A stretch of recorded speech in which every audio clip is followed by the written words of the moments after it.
Allez, nous reprenons le train qui est toujours en marche. Nous sommes avec Louis Kamako, rédacteur en chef de Togo Breaking News, Dominique Lacmont. Il est analyste politique, secrétaire général et porte-parole du mouvement Foi à la force du Togo. Et Seiram Yao Adiakbo, analyste politique, responsable des programmes de WANEP Togo. On va prendre la direction de Ouagadougou au Burkina Faso. Le gouvernement a vivement condamné et mis en garde jeudi 18 août contre des appels au meurtre et à l'épuration ethnique relayés récemment sur les réseaux sociaux visant la minorité peuple du pays. Ces appels sous forme d'enregistrement audio postés principalement sur les réseaux WhatsApp invitaient les populations autochtones à s'en prendre par le maître et les exactions au peuple et leur région en particulier dans le sud-ouest du pays frontalier qui est la Côte d'Ivoire. On commence par vous, Dominique Lacmont. Le gouvernement parle de discours haineux. Oui, le gouvernement est dans leur rôle parce que il faut ces discours sur les réseaux sociaux qu'on appelle à, à faire la lutte contre les pulls au Burkina. Mais c'est normal que le gouvernement qui prône la cohésion sociale et tout national puisse réagir de cette façon. C'est vrai que cette communauté, on a tendance à croire que c'est l'ethnie du terrorisme. C'est-à-dire quand vous C'est elle voyez, qui porte le terrorisme. voilà, quand vous voyez ces terroristes, quand ils veulent prononcer une langue, c'est la langue pure qu'ils utilisent pour discuter, c'est la langue du dialogue et on laisse croire que c'est vraiment les Peuls sont des terroristes. En fait, oui, mais c'est peut-être, ça dépend de leur culture. C'est un peuple nomade qui est souvent en débandade et qui rentre en contact avec ses chefs djihadistes ou terroristes qu'ils rencontrent un peu partout. Et ils sont quand même très facilement manipulables et répondent quand même aux actions. Surtout que quand un peuple comme ça qui est nomade doit avoir certaines aspirations, c'est-à-dire qu'ils doivent avoir certaines aspirations qui ne sont pas souvent atteintes, c'est-à-dire peut-être qu'ils sont chez vous, après il y a la cohabitation n'est pas telle que souhaitée et veulent quand même réclamer ou bien prendre leur revanche et se cachent sous le terrorisme, ils sont manipulables. Et les terroristes ont vu cette ethnie tellement manipulable qu'on peut utiliser pour arriver à leur fin. Il est vraiment important que nos gouvernements, les peuples sont un peu partout, puissent s'apaisantir sur ce peuple, essayer de les amener à une sensibilisation et renforcer leur Peut-être résilience. dialoguer avec Voilà. Et les responsables de du truc, mais essayer de les amener, leur dire, leur sensibiliser, renforcer leur résilience face à ce phénomène de terrorisme. Sinon, c'est vraiment, c'est pas bien. Et ça ne donne pas raison à les condamner parce qu'ils ne sont pas tous terroristes. Après tout, certains sont quand même de bonne foi. Il y a des Peuls qui sont aussi dans la lutte, qui sont impliqués dans cette lutte. Donc dire que c'est tous les Peuls qu'il faut martyriser ou bien terroriser, attaquer, parce qu'ils sont responsables du terrorisme, non, le gouvernement burkinabé ne va pas accepter. Ça va amener encore plus de soucis qui est d'être plus ensemble pour lutter contre ce phénomène. Alors, Louis Kamako, pour Lionel Bilgo, qui est le porte-parole du gouvernement burkinabé, ce sont des propos d'une extrême gravité qui n'ont d'équivalence que les dérives de la radio Mille Collines qui ont conduit au génocide rwandais. C'était en 1994. Le ministre a peut-être raison, selon vous. Oui, il a raison. C'est pas qu'il a peut-être raison. Il a totalement raison. Il a raison sur toute la ligne parce que ce sont des propos qui mettent à rude épreuve la cohésion nationale, qui mettent en difficulté le pouvoir de Damiba. Vous savez, le scénario là s'est déjà produit en janvier 2019 où un village comme Yurugu au nord du Burkina Faso a été attaqué. Ouais. Le bilan faisait état de 50 morts et ça n'est suivi avec des extractions. On a compté plus de 146 personnes qui ont été décédées. Donc je pense que pour un pays qui avait déjà vécu ce genre de choses, on doit tout faire pour que ça n'arrive plus. Aujourd'hui, si c'est l'ancien ministre des Affaires étrangères sous le régime Alpha Barry, d'Alpha Barry, le Alpha Barry confrère, qui le dit, qui était dans le gouvernement de Roch Christian Kabore. Ça veut dire qu'il sait un peu de quoi il s'agit. Il faut à un moment donné, il faut qu'on commence déjà par poser des actes qu'il faut. Des actes qu'il faut, c'est peut-être d'aller sur le terrain, rencontrer les gens et sensibiliser. Il ne s'agit pas de rester dans le salon et dire qu'on met en garde, parce que le peuple, ça reste après tout réticent. Donc il va falloir qu'on aille sur le terrain poser de vrais actes et qu'on essaie de comprendre les populations, qu'on essaie de comprendre en fait ceux qui justement font ces enrichissements-là. Parce que vous savez, quelqu'un l'a dit, c'est aussi ça malheureusement le problème des peuls. C'est-à-dire qu'une étude sociologique et anthropologique a prouvé qu'un peul sans couteau ou bien est en danger. C'est-à-dire que le peul ne peut pas se promener sans couteau.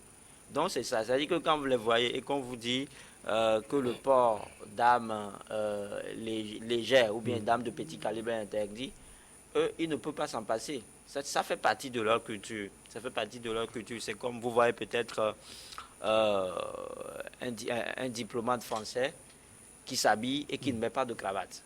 C'est un exemple banal que je donne comme ça. Donc je pense qu'il va falloir qu'on essaie de travailler sur ce côté-là. Dominique est un diplomate français. Bon, je ne sais pas si ça fait partie de son quotidien. Je ne sais pas si c'est seulement quand il vient dans le regard croisé qu'il s'habille comme ça. Il va falloir que je le vois durant toute la semaine. Mais pendant je ne suis tout pas un mois. français, moi je suis togolais. D'accord. Et surtout qu'il y a le consommé local, je pense qu'il ne met pas tout cela tout le temps. Donc d'ailleurs. Oui, justement. Bon, lui, il n'a pas mis de cravate. C'est une parenthèse. Donc, je disais, donc il va falloir qu'on essaie de comprendre en fait ce peuple-là aussi. Parce que quand on dit aujourd'hui qu'ils sont des piliers ou bien ils constituent un soutien indéfectible aux djihadistes, rien ne le prouve. Rien ne le prouve. C'est vrai que quand vous voyez l'évolution de l'actualité, des dernières actualités chez nous, il y a cette histoire de peuls à qui on aurait confisqué des bœufs et tout ça, qui auraient débordé dans le nord. Vous dites on aurait, ça veut dire que oui, c'est juste là, c'est pas prouvé, c'est à prendre, c'est le conditionnel, parce qu'on n'a pas les preuves matérielles.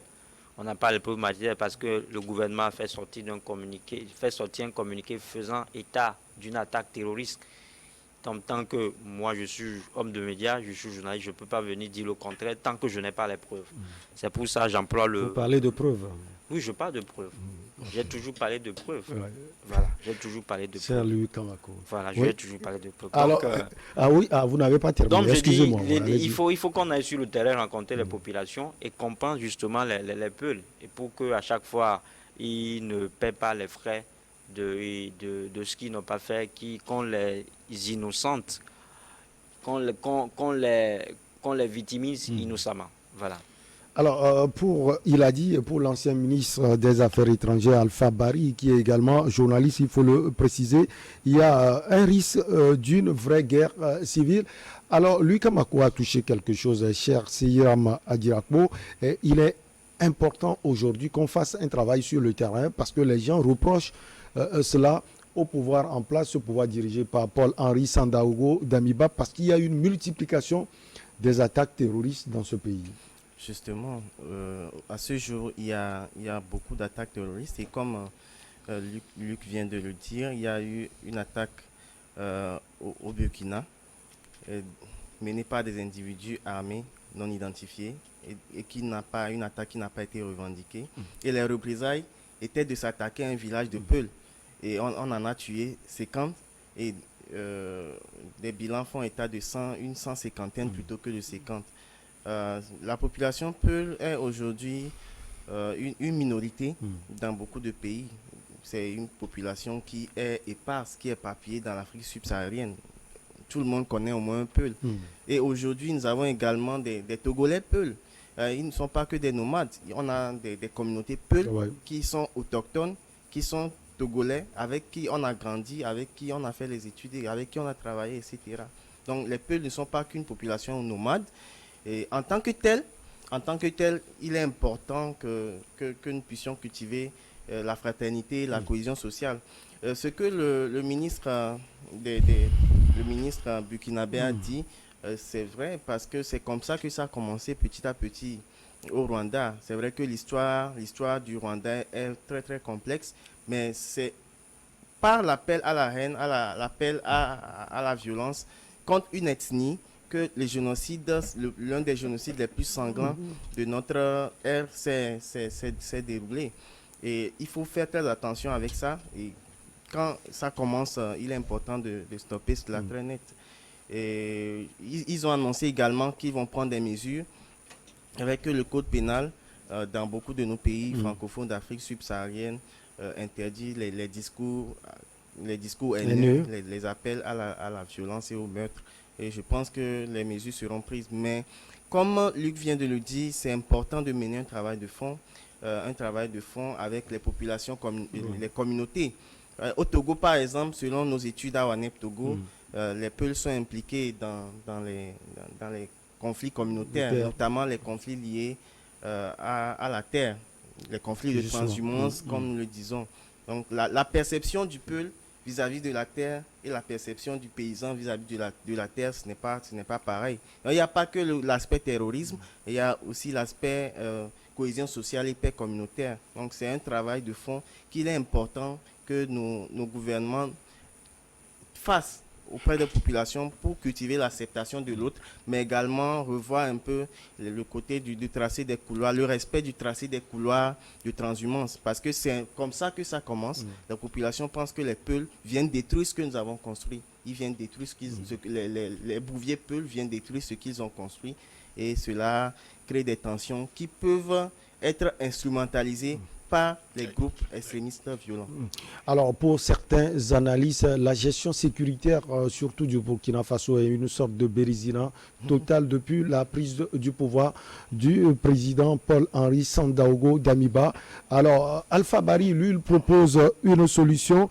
Il dit, il a appelé plutôt les politiques, les religieux, les intellectuels, les chefs coutumiers, les autres leaders, à aller sur le terrain, lui Kamako aussi l'a dit tout à l'heure, rencontrer les populations, mener des actions fortes pour prôner la cohésion et le vivre ensemble qui sont le ciment de notre nation, le Burkina Faso. Donc voilà la proposition d'Alpha Bari, ancien ministre. Oui, je pense que s'ils ne l'ont pas encore fait, il réagit tardivement face à ce phénomène. Hein.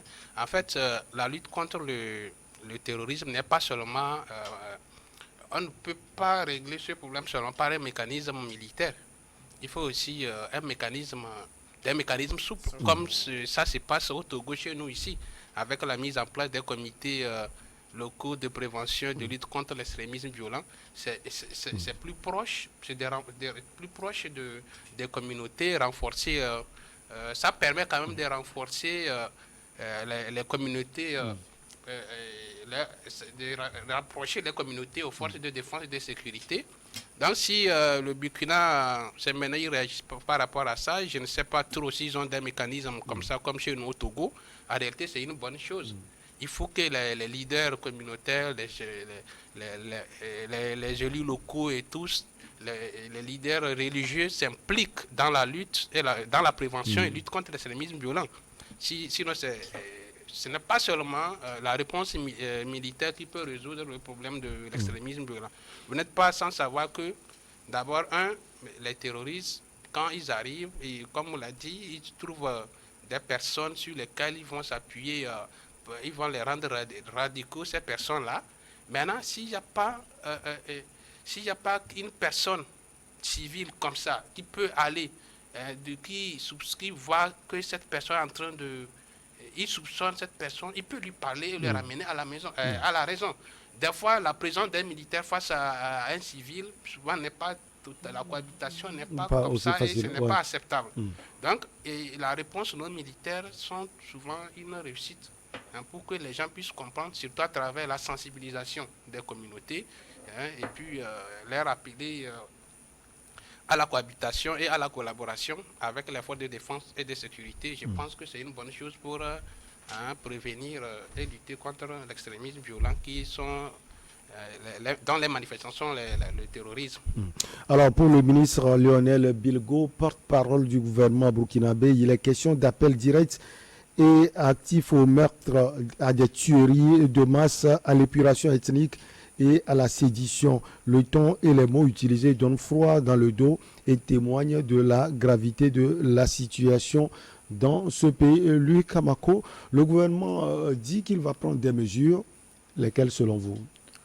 Oui, des mesures, c'est peut-être, je pense que dans toute constitution africaine, il y a ces textes-là qui condamnent l'appel à la révolte, l'appel à la révolution, l'appel à la verdicte populaire. Je pense que ce test-là sera brandi et des sensibilisations peuvent être faites sur ce thème-là et rappeler à ceux qui s'adonnent à ces gens d'actes-là les sanctions auxquelles ils sont exposés. Donc c'est ça. C'est ce qu'il peut faire. Mais au-delà, je pense que tu touchais tout à l'heure du doigt un aspect important.